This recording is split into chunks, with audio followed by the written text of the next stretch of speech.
욥은 지금 젊었을 때에 지은 죄를 고백하고 있는 것을 보게 됩니다. 과거의 죄에 대해서 말씀을 하고 있습니다. 복음받은 지역에 사는 사람은 대개가 다 자기 죄에 대한 의식을 갖고 있는 것이 사실입니다. 우리가 예수 안에 있는 것이 죄가 없다면 예수 밖에서도 얼마든지 그렇게 살아갈 수 있겠지만 죄 있기 때문에 오늘 우리는 죄의식을 가지고 예수 그리스도의 이름 의지하여 우리는 이렇게 놓은 것입니다.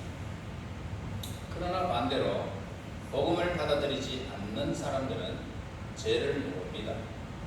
그래서 죄가 죄인지도 모른 채 그들은 악한 짓을 마음껏 자랑삼아 하면서 살아가게 됩니다. 하나님은 죄를 매우 싫어하십니다. 인간을 향한 그와 같은 하나님의 뜻에는 세상 끝날까지 결코 변하지 않을 것입니다.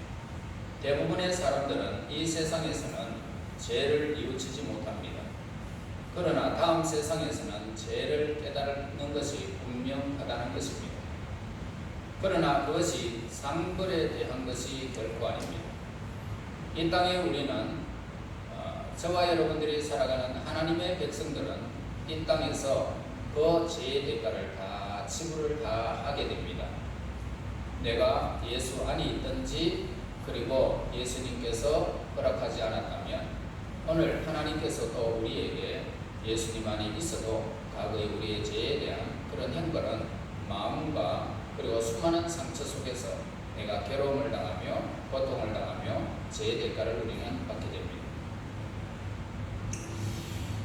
다시 말해서 예수 밖에 있다면 죽음 후에는 영원한 형벌이 기다릴 뿐이라는 사실을 우리는 알게 됩니다. 그러나 하나님의 백성들이 죄를 지으면 반드시 이 세상에서 그 죄에 대한 그런 대가를 치르게 된다는 것입니다.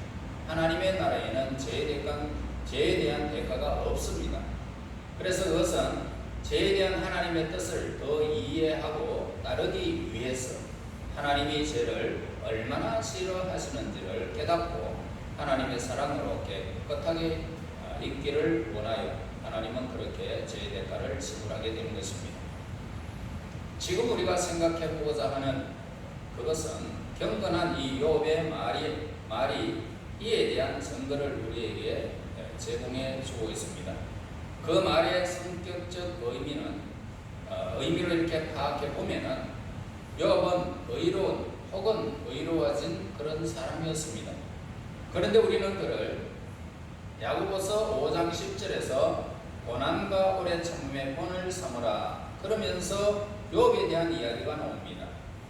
자, 하나님께서 이 세상을 도덕적으로 다스리시는 원인과 결과 사이에는 반드시 어떤 관계가 있다라는 것입니다.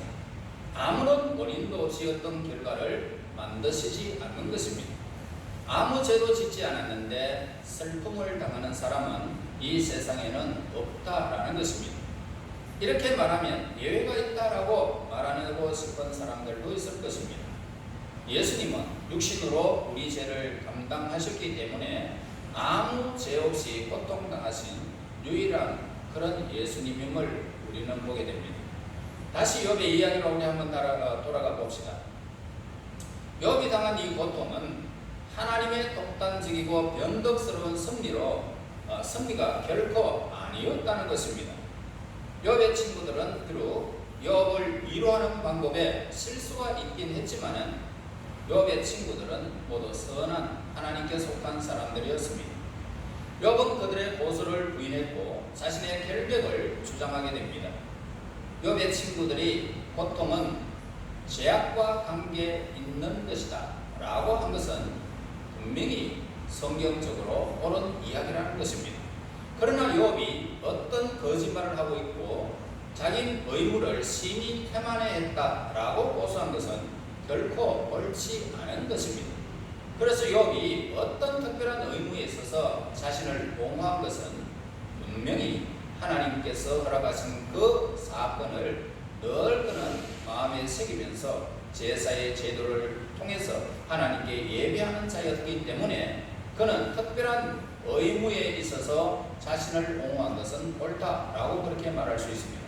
그러나 자기는 전혀 무죄하다라고 강력하게 주장한 점에 있어서는 옳지 않다. 우리 인간은 이렇게 무죄하다라고 하는 것은 옳지 않은 모습을 우리는 보게 됩니다. 욥의 실수는 바로 그것이었던 겁니다. 자신의 전적인 무가치함을 고백하지 않는 한 그의 고통은 사라질 수가 없다는 것입니다. 또한 친구들의 실수는 욥에게 저지르지도 않은 그런 죄의 값을 치르라 라고 했다는 것입니다. 그런데 욥이 하나님께 자신을 변론하고 난 후에 욥에 잊혀졌던 과거, 그 어둠 속에서 기억이 밝은 빗줄기가 쏟아져 보여졌던 것입니다. 그래서 돌이킬 수 없는 과거 속에 파묻혀 있던 이 생각과 말과 행동들이 욥의 머릿속에 하나하나 이제 떠오르기 시작한 것입니다. 고통의 때, 고통의 매가 한 대씩 이렇게 맞을 때마다 그는 과거의 불복종에 대한 그런 기억들이 하나씩 떠올라서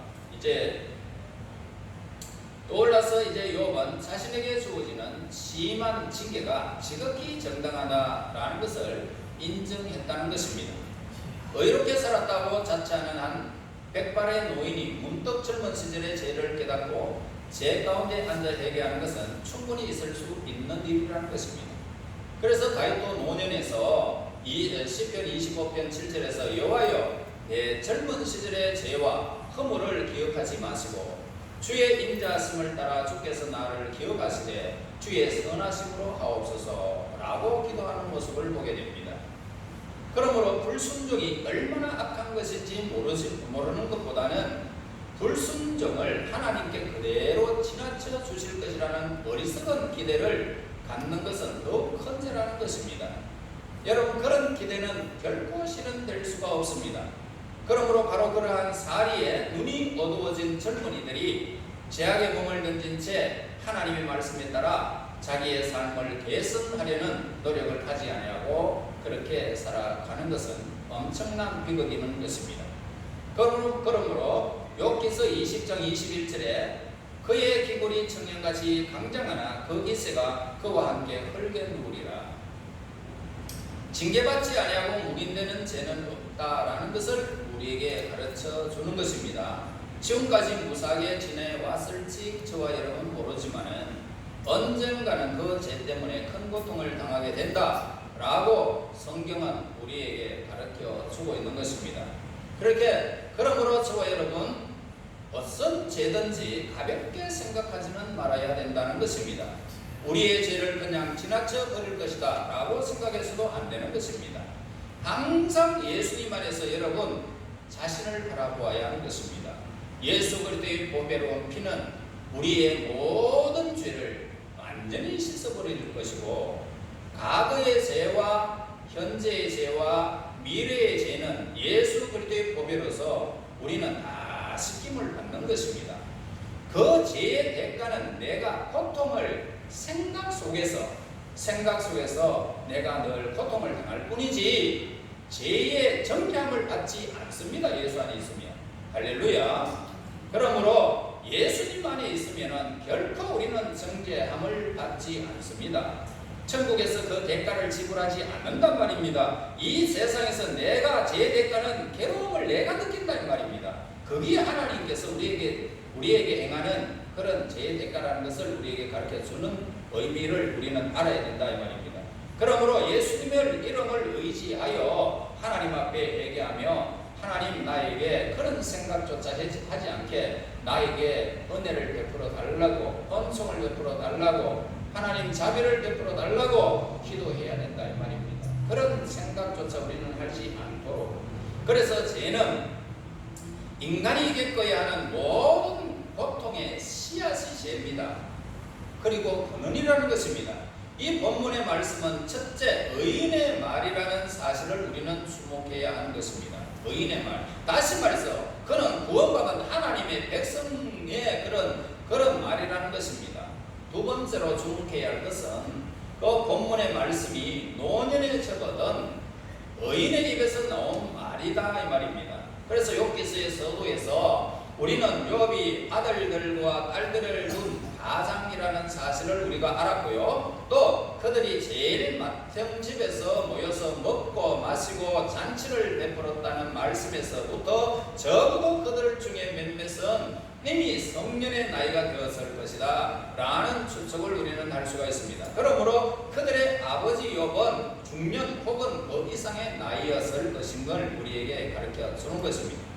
그래서 세 번째로 주목할 것은 뭐냐면 이 본문의 말씀이 노년에 접어든 의인이 여러 가지 극심한 고통에 짓눌려 있을 때의 한 말이었던 것입니다. 그러니까 그는 머리부터 발까지 얼마나 건지러웠으면 괴악장으로 그냥 막 벅벅 긁었겠느냐. 제 가운데서 앉아가 죄를 뒤집어 쓴 채 얼마나 진물이 났으면 제 가운데 앉았을 것인가. 여러분 이걸 생각해 보면 이 고통에 짓눌려 있을 때에 생각한 것입니다. 또한 이 본문의 말씀은 하나님을 향하는 말씀이고 법정에서의 변론과 같은 성격을 띠고 있는 말인 것입니다. 그래서 본문에서 욥은 세상 전체의 심판에 관해서 하나님께 논의를 하고 있는 거죠. 그럼 말하자면 바로 이런 말입니다. 하나님, 내게 너무 심하고 무서운 판정을 내리셨습니다. 하나님은 나를 대적하사 괴로운 일을 기록하셨습니다.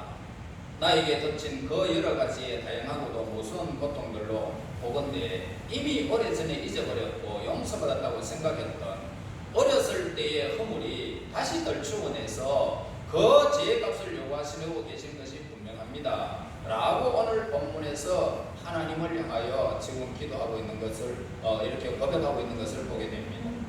그러니까 젊은 시절은 어리석음과 허물이 많은 때가 아닙니까? 그지요? 예. 만약 어떤 사람이 위험한 구덩이와 깎아지는 듯이 가파른 절벽이 많고 사나운 짐승이 우글거리는 곳을 지나가야 한다면 그 사람은 그 큰 상처를 입거나 죽을 각오까지 해야 하는 것입니다. 더구나 어두운 밤에 등불도 없이 그런 것을 지나야 한다면 위험을 얼마나 크겠습니까? 배가 될 것입니다. 그래서 상처를 입는다는 것은 거의 분명한 일이고 목숨을 잃어야 한다는 것 또한 확실한 사건인 것입니다. 그런데 이와 같은 상황은 이 험한 세상을 헤쳐나가야 하는 젊은이들이 자처하고 또 이와 비슷한 행위를 지금 하고 있다는 것입니다. 그러니까 맹수들이 우글거리고 위험이 도처에 깔려 있는데 젊은이들이 그것을 잊어버린 채 가고 있다는 것입니다. 그래서 세상에는 위험한 함정들이 참으로 많다는 것이죠.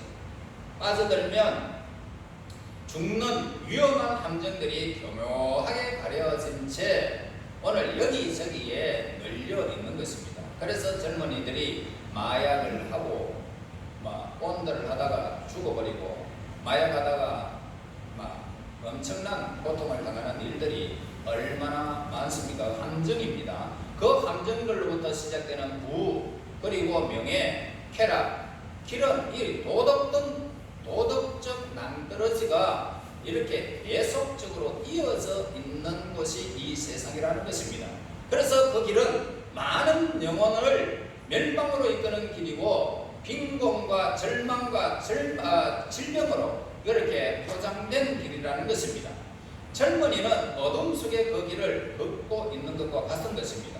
그래서 그들은 세상에 대한 지식도 짧은 경험도 없는 것입니다.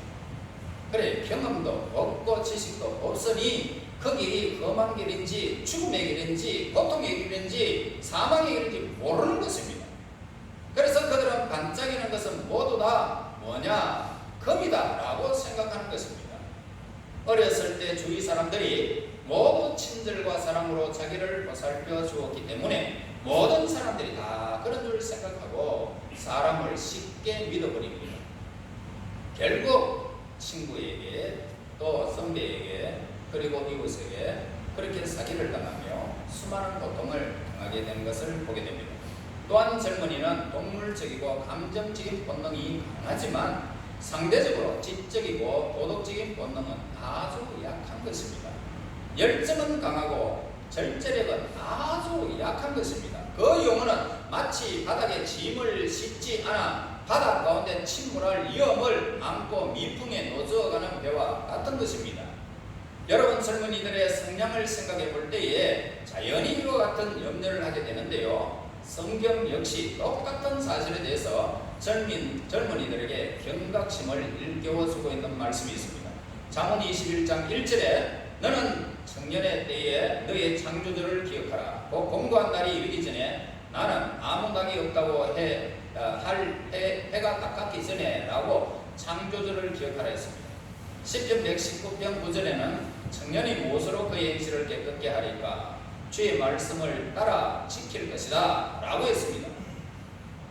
성경은 분명히 하나님의 말씀을 따라 행하라. 그러면 너는 그 길이 형통할 것이라고 우리에게 분명히 가르쳐주고 있지만 이 청년이 이 땅에서 낙이 없다라고 생각할 때까지 그들은 무모하게 죄를 범하는 것입니다. 젊은 날에 어리석고 허물 많았던 행동을 기억해서 지워버리고자 하는 모든 것은 사람의 공통적인 그런 심정입니다. 사람들은 여러 가지 방법으로 젊은 날의 부끄러운 일들을 합리화하고자 합니다. 사람이 살다 보면 누구나 다 한 번쯤은 남봉을 부리기 마련인데 나이 들어서 그런 것보다 차라리 젊을 때에 그러는 것이 훨씬 낫지 않느냐 그러면서 젊은 날의 각오를 이렇게 옹호해 주는 사람들을 우리는 많이 주변에서 보아왔을 것입니다. 다른 사람이 저질렀던 말은 젊은 날의 각오를 이렇게 옹호해 주는 사람은 사실 자신의 젊은 시절을 변명하고 있는 것이나 다를 바가 없는 것입니다. 차이가 있다면 뭡니까? 타인에게 베푸는 관용과 자신에게 베푸는 관용일 뿐이라는 것입니다. 젊었을 때 저질렀던 잘못이 너무 많아 모두 변명할 수 없을 때 될수록 그 허물의 무게를 가볍게 하려고 예를 쓰는 것입니다. 젊었을 때 육체적인 쾌락에 탐닉했던 사람은 우리가 한번 예를 들어봅시다. 그는 자신의 젊은 날에 대해 이야기할 때 의식적으로 혹은 무의식적으로 그 죄의 크기를 줄여서 말을 하게 되겠죠. 그런 습관처럼 자신의 사악했던 과거를 감추고 위장하기 위해서 편리에 따라서 이렇게 혹은 저렇게 말하기도 하는 것입니다. 한때 술수준군이었던 그 사람들의 경우들을 우리는 이렇게 보게 되면 알코올 중독의 후유증으로 몸과 마음의 능력이 마땅히 해야 할 일을 감당하지 못하게 되는 경우가 얼마나 많은지 모릅니다. 때로는 그들이 보통 사람처럼 생각하고 말하고 그렇게 다닐 수 없을 경우도 우리는 보게 됩니다. 그래서 입이 떨리고 손이 떨리고 발이 떨면서 부들부들 떨면서 알코올 중독에 헤매는 모습들을 우리는 주변에서 보았을 것입니다. 그럼에도 그들은 나는 좀 자유분방하게 살다가 때때로 혈기가 치솟으면 술을 약간 마셨을 뿐이다 라고 그렇게 변명하는 것입니다. 또 어떤 사람은 일종의 속죄 행위로서 젊은 날의 허물로부터 벗어나려고 하기도 합니다. 그들은 기꺼이 자신의 욕망을 억제하고 기꺼이 순종의 길을 가면서 젊은 날 하나님께 지은 죄를 빈틈없는 열정으로 보충하고자 노력하는 사람들도 있습니다. 욥은 자신의 재난을 젊었을 때의 그 오류와 그릇된 행동에 대한 정당한 도움으로 여겼던 것입니다. 그건 옳은 생각이었죠. 젊은 시절의 사악한 행동은 나중에라도 그에 따른 정당한 대가를 자연히 치르게 될 것입니다. 지금 현재는 아무리 착하고 선하다 해도 옛날의 죄가 그냥 무사히 넘어가는 예는 없는 것입니다. 어떤 형태로든 죄의 결과는 나타나기 마련인 것입니다. 그래서 인간의 신체에 나타나는 것은 죄의 결과일 수도 있는 것입니다. 어떤 종류의 죄는 사람의 신체 기관에 심각한 영향을 미치는 것도 있습니다. 그것은 사람에 따라서 조금씩 이렇게 일찍 나타나기도 하고 늦게 나타나기도 하는 이런 질병들이 우리에게 나타나게 됩니다. 여러분, 사람들 사이에 널리 퍼져 있는 많은 질병들은 하늘로부터의 직접적인 징계가 아니라 신체의 질서가 무너진 것입니다. 도덕적인 질서가 거스르는 행동에 따라서 그렇게 나타나는 당연한 결과라는 것입니다. 예. 그래서 마약을 하면 반드시 그 마약에 중독되어 버리고, 술을 마시면 반드시 거기에 중독되어 버리고, 담배를 피우면 그것이 당장에 거기에 중독되어 버린다는 것입니다. 그래서 신체에 어떤 사람은 빨리 나타나고 어떤 사람은 늦게 나타나기도 한다 이 말입니다. 만약 인간이 질서를 거스른 그 죄를 깨닫고 회개한다면 하나님께서는 즉시 그것을 거두어 가시는 기적을 베푸실 것입니다. 여러분, 회개하는 것은 입으로만 하나님 내가 잘못했습니다 이게 아니고 그 자리에서 돌아서 버리는 것입니다. 술을 마시는 사람은 술을 끊어버리고, 담배를 피우는 사람은 담배를 끊어버리고, 마약하는 사람은 마약을 끊어버리고, 이게 회개입니다. 끊어버리는 것이 회개입니다. 만약에 그는 입으로만 하고 또 계속 상습적으로 한다면 그것이 하나님 앞에 진정한 회개가 되지 않습니다. 하나님께서 돌아서기만 하면 하나님은 그에게 복을 내려 주시는 것입니다. 기적을 베푸십니다. 의롭지 못하거나 온유하지 못한 사람이 받는 벌은 단순한 슬픔에 지나지 않을 수도 있습니다. 그러나 상습적으로 술 취하는 죄를 범하는 자, 유격을 쫓는 죄를 범하는 자를 우리는 주변에서 많이 보게 됩니다. 이러한 사람들은 육신에 직접적인 고통을 주게 됩니다. 그리고 심할 경우 그 죄로 말미암아 죽음까지 초래하는 일들을 우리는 보게 됩니다. 폐암이나 위암이나 여러 가지 암이 도사리고 있다는 것이죠. 육신에 해치고 파멸에 이르게 하는 그러한 질병을 피하고 싶으시면 지금이라도 늦지 않았기 때문에 우리는 죄를 멀리하는 것이 가장 현명한 사람일 것입니다. 예수님을 섬기고 그 백성된 자로서 의무를 행하는데 우리의 몸과 영혼을 다하여 예수님을 따르기를 저와 여러분이 간절히 바라야 할 것입니다. 예수님이 내 안에, 내가 예수님 안에 있으면 결코 저와 여러분 정죄함을 받지 않습니다. 성령의 생명의 법이 죄와 사망의 법에서 우리를 해방시켜 놓았기 때문입니다. 그러므로 우리는 육신을 위하여 살아가지 마시고 저 위를 바라보며 예수님께서 위에서 부른 부름의 상을 위하여 우리는 쫓아가며 살아야 할 것입니다. 그리고 금전적 이익과 사회적 위치에 나타난 죄의 결과를 우리는 보게 되는데요. 부와 존경받는 사회의 주인은 큰 축복이 아닐 수가 없습니다. 그런데 인간은 그것의 정도에서 벗어나게 하여 악을 위해서 사용할 수가 있다는 것입니다. 그러니까 하나님의 의를 위해서 사용하지 않고 내 육신을 위하여 그렇게 살아간다는 것입니다. 또한 합법적인 용도에 사용하여 위대하고 영원한 선을 위한 도구로 만들기도 하는 것입니다. 젊은 시절의 행동과 진로를 결정하는 데 세상적 이익과 사회적 지위만큼 큰 영향을 지닌 요인은 없을 것입니다. 어느 시대 어느 장소를 막론하고 사람들은 부와 명예에 앞서서 아주 그것에서 약해지고 마는 것입니다. 부를 위하면 아부도 하고 명예를 위해서는 모든 것들을 다 버리면서까지 자존심을 뭉개뜨리면서까지 명예를 위해서는 그렇게 막 약해지고 마는 것을 보게 됩니다. 부와 명예를 예초부터 소유하지 못한 사람의 젊은 시절 악의 길로 접어들었다면 그로 인해서 부와 명예를 영영 얻지 못할 것이고, 만약 처음부터 그것을 소유한 사람이 젊은 시절에 악을 빠져 보낸다면 역시 그로 인해서 가지고 있던 부와 명예는 모두 잃고 말 것입니다. 모든 법칙이 그러하듯 여기에도 예가 있습니다. 여기서 말하는 악이라는 것은 뭡니까? 나태, 도박, 거짓말, 교만함, 부정직함, 부도덕함 이런 것을 의미하고 있는 것입니다.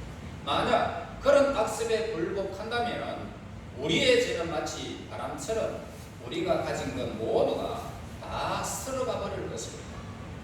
그런 우리를 하나님은 기뻐하지 않으실 것이고 하나님의 복은 우리에게 미치지 않을 것입니다. 그러므로 우리의 길은 형통할 수가 없는 것입니다.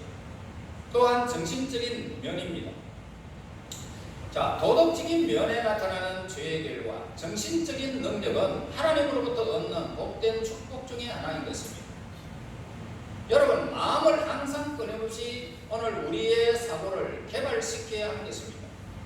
그러나 숱한 사람들이요 감각적인 목적을 추구하느라고 마음밭을 일구는 것을 소홀히 하고 악의 정신과 마음을 전적으로 혹은 부분적으로 파괴시키고 마는 것을 보게 됩니다. 그러니까 젊은 시절의 제약이 정신분열이라는 결과로 나타날 때가 오늘 종종 우리 주변에서 보게 됩니다. 우리 동기 성육의 그 목사님 한 분이 며칠 전에 전화가 왔어요. 그러니까 아내가 지금 조현증이라고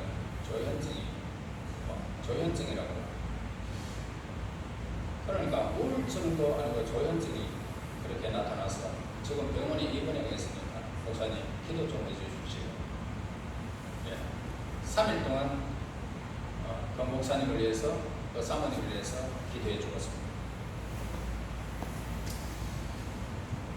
그러니까 우리가 이 땅에서 살아가면서 그 마음에 어떠한 불안과 그리고 제약을 품고 있으면 이렇게 우리의 삶에서 이렇게 우울증이라든지 여러 가지 그런 일들이 벌어지게 되는 것입니다. 그런데 가장 두렵고 불행한 것이 뭐냐면 유전질로 남게 된다는 것입니다. 즉 무슨 말이냐면 젊은 시절의 죄의 습관이 되어버린다는 것입니다. 자, 젊은 시절의 행동까지도 그 사람의 인격이 되어버린다는 거죠. 그러니까 마음을 하나님을 향하여 품고 말씀을 따라서 내 마음을 개발시키고 좋은 밭이 되도록 늘 이렇게 일구어 가야 되는데 이 세상에 악한 그 생각들이 내 마음을 주장하게 되면 그것이 나의 젊은 시절의 행동이 나의 삶이 되어진다는 거예요. 인격이 되어버린다는 겁니다. 그래서 젊은 시절에는 단지 신앙의 무관심을 뿐이었던 것이 큰 위험을 초래할 성품을 키워주는 결과가 된다는 것입니다. 그러므로 저와 여러분, 이 신앙이 여러분들이 늘 신앙이 성장되어야 되는 것입니다. 무엇으로? 하나님의 말씀 없이는 우리는 이 마음을 개발시킬 수가 없습니다. 신앙을 이렇게 성장시켜야, 말씀으로 날마다 우리가 성장시켜야 내가 나중에 그것이 말씀의 인격이 되는 거죠. 예수님을 닮아간다 이 말입니다. 공공연하게 부도덕한 일을 자행하는 사람이 될 수도 또 있다라는 것을 우리는 보게 됩니다. 그러므로 만약 우리가 복음을 도외시한다면 우리는 점차 불신자로 성장해 갈 수 있는 그런 가능성이 있다 말입니다. 무서운 겁니다.